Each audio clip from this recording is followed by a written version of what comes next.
Hey, it's Brittany, your Houston Realtor. So we are here in the new construction community of Westland Ranch in League City.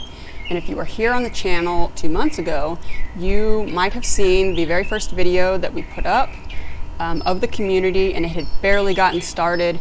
Ashton Woods had not started their model home yet. They were just like a couple weeks in. And so now we are back at the end of June. Their model home is completely finished and it is immaculate, and so I'm so excited to get to show it to you.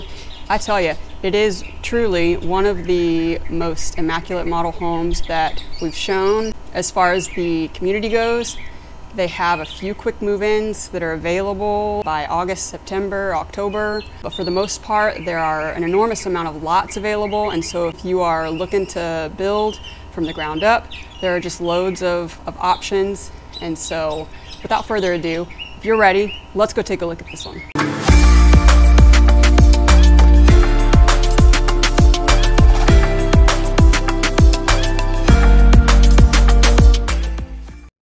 All right, here we are looking at the Hathaway plan. I don't believe it's hard to tell that I'm excited about this plan. It is 3294 square feet, 4-bed, 3.5 bath.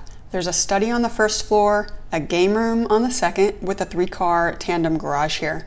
Because this community is so new, they do have plans available in the 50-foot and the 60-foot communities.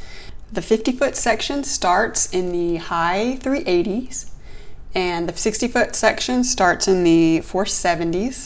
There are quick move-ins available depending on your price point and your time frame. Enjoy.